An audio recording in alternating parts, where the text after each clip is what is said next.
الجماعة الإثنائية. هذه حالة طوارئ وطنية. تبث الرسالة التالية لطلب جمهورية مصر العربية. رئيس الاختبار يجري الآن هجوم رهيب مصر.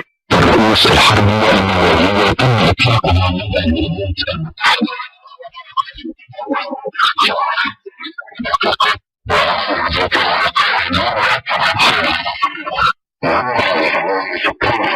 السعي للخروج والاستعداد للاحتماء على الفور.